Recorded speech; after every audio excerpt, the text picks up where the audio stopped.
restructuring. Now that is about the performance of the UN. Now let us talk about the restructuring of the UN Security Council.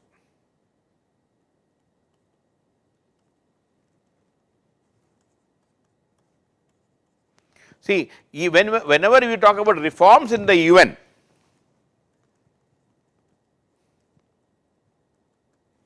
okay, whenever we talk about reforms in the UN, we are actually talking about reforms in the security, because the decision making body, okay, the decision making body should be reformed. So we are talking about we are talking about the reforms in the UN Security Council. A couple more questions I will pick up before I will talk about this.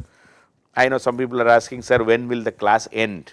ऐसे क्या हो गया यार पल्लवी, तुम थक गई, ऐसे मैं क्या गलत पढ़ाया तुमको लग रहा है कि मुझे छोड़ना चाहिए अभी class. Anyway, and does veto power intervene with the membership in the, no, the veto power cannot intervene in the membership. Sir, is any organization or person declared terrorist by UN?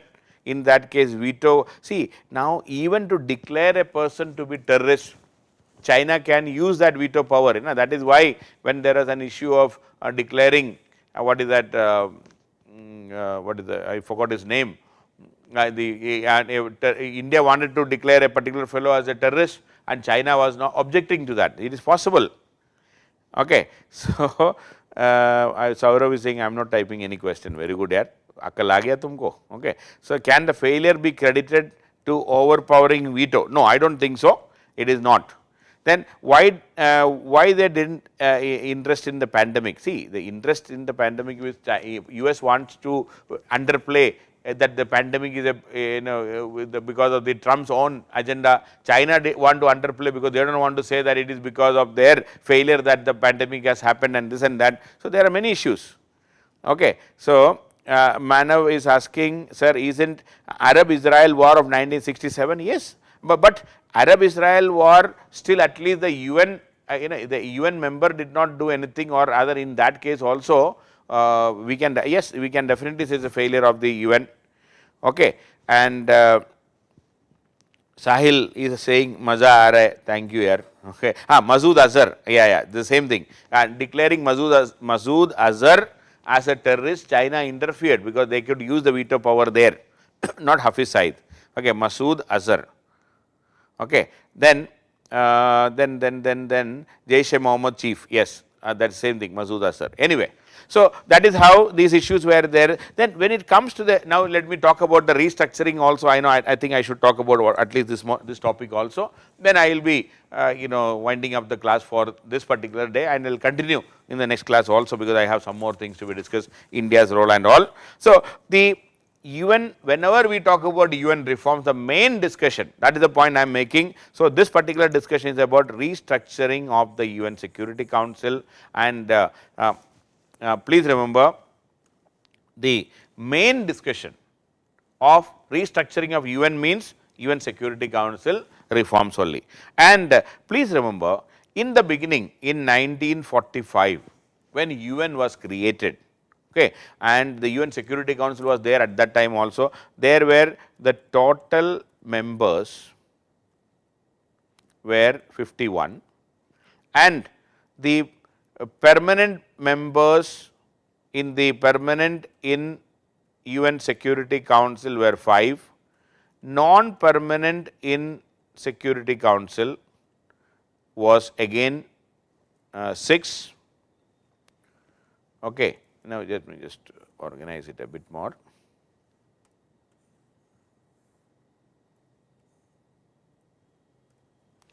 And the total members in the Security Council,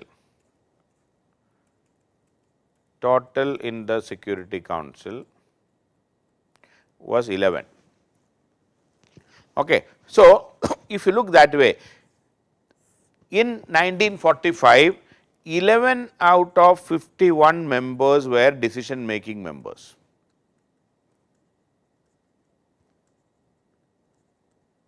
Okay, 11 out of 51 members were decision making members. That was in 1945, the situation. Then in 1963, there were reforms in the UN 1963 reforms.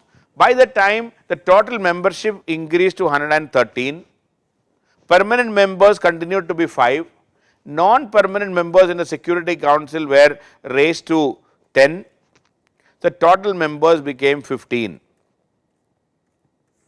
Okay, that was in 1963 when the total membership reached. Now you see 11 out of 51. 11 out of 51 means more than 20, almost 21% decision makers.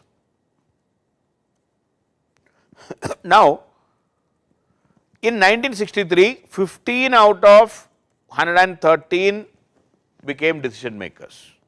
So, 15 divided by 113, if you are adding 150, that is 1, 113, so that is 7, it is 2 plus 3, 37, 370, if you are adding, it is around how much?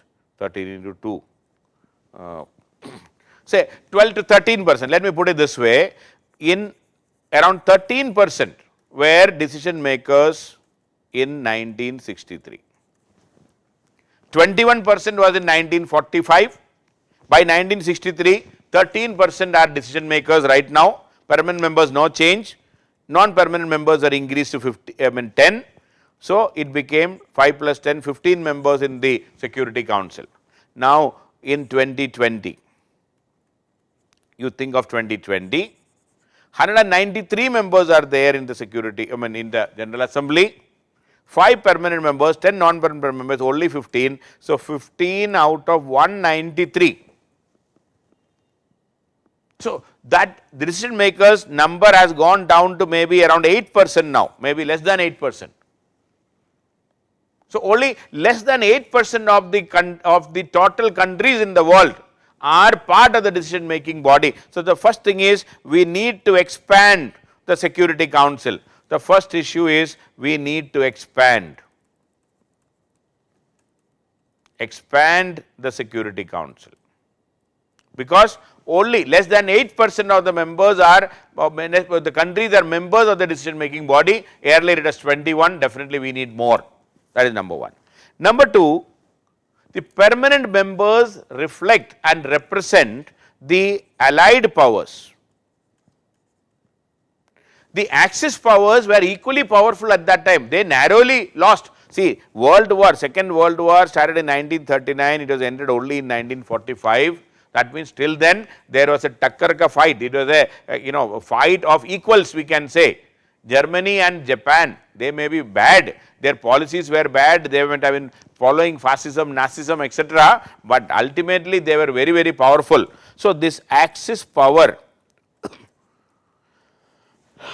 also should be represented,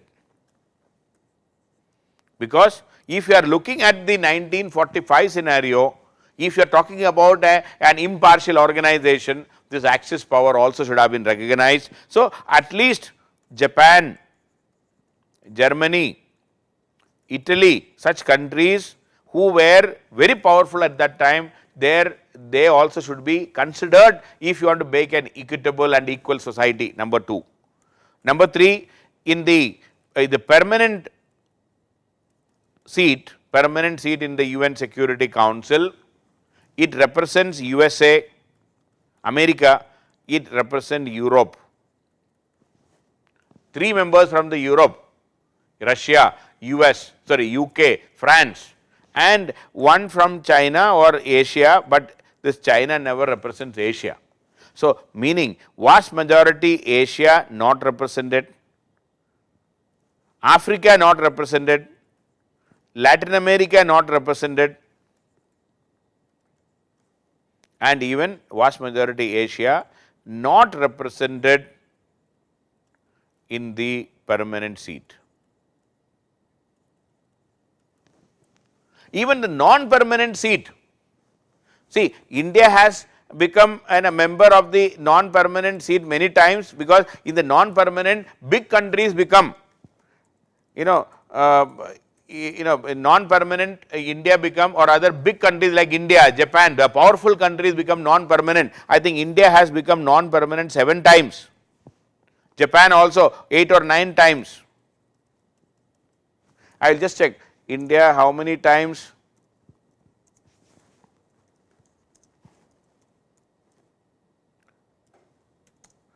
Non-permanent.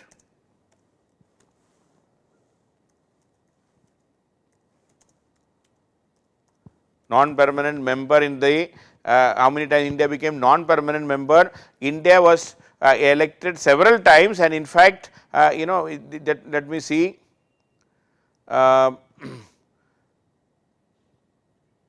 second. India was elected in 50, 51, 67, 72, 3, 4, 5, 6, 7, and now it is the 8th time. Okay. So, India has become a member, earlier it was 7 times, now in 2020 India became the member in the 8th time, I think. Okay. not 11 times, I mean I do not think it is 11 is not correct. Okay. So, 1 second.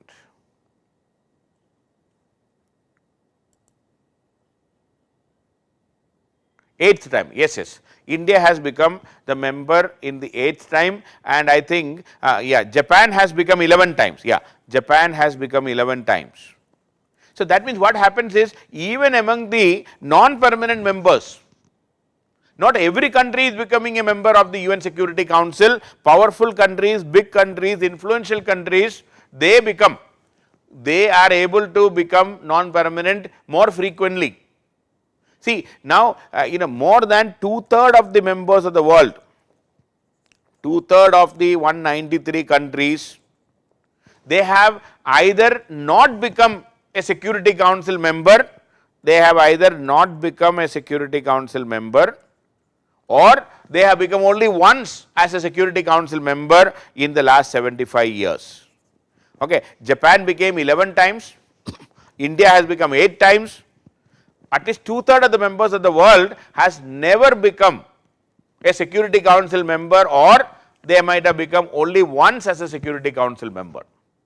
And you please see Asia's representation, I already said, Asia has more than 60% of the world population, and the only representation right now is by China, but China does not talk about Asia, it does not represent Asia, China always talk about their rights only.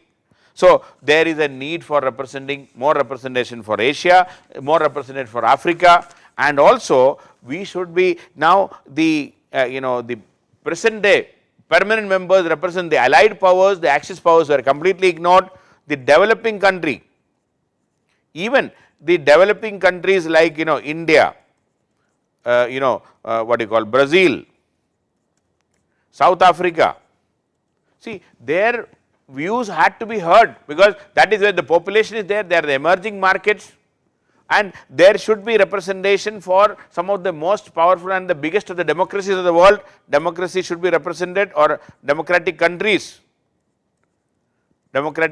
should be represented, but there is no such representation right now. That is why, and moreover, this Eastern Europe versus Western Europe is meaningless today, because this Eastern Europe, Western Europe classification was mainly because of the Cold War politics, the capitalists versus the communists. That is no more there. There is no communist country in the world. East European countries are all adopting Western European philosophy, and they are, many of them have already joined the European Union. Then there is no point in keeping a separate bloc as East European countries right now. Asia Pacific has too many countries and too much of population, and we have no representation. So, it has to, the UN and the UN Security Council should reflect the present day realities. It should reflect the present day realities. So, there are the reforms are required in many fields. Where are the main broad 5 headings we can say the reforms are required? Number 1, that is the enlarging, the expansion of the Security Council. Expansion of Security Council is a must, number 1, and the categories of membership Okay, the category, the permanent, non-permanent, or even in the 5 areas, the regional representation, the categories of membership should be categories of membership should be changed. Number 2. Then the veto power, the issue of veto power, of restricting the veto power by the permanent members, issue of veto power, and the limitation or limiting the veto power, is another issue. Then another issue is related to the redistribution, the the power balance between General Assembly and UN Security Council. Another very important thing is the General Assembly versus Security Council. See, General Assembly can discuss, they can debate, but they cannot implement. So generally there is a feeling that this General Assembly should be given more powers. Security Council should delegate some of the powers to the General Assembly. So, and then as some of you are mentioning already, what is the need for the trusteeship council and all, redefine the 6 principal organs, redefine the organs, especially the trusteeship council.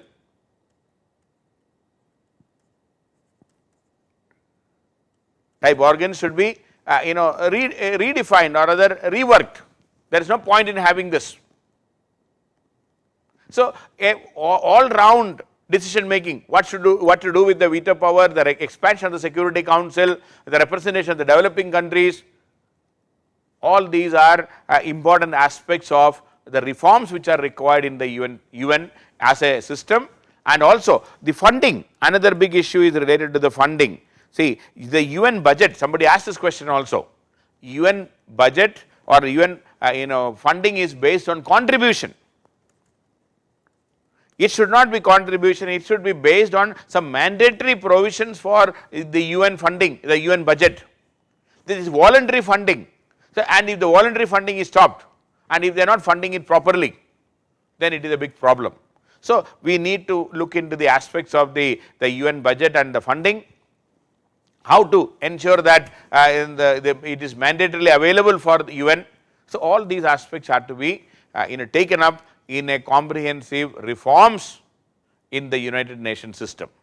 So, this is where the reforms are required, and I would like to stop here. Then in the next class or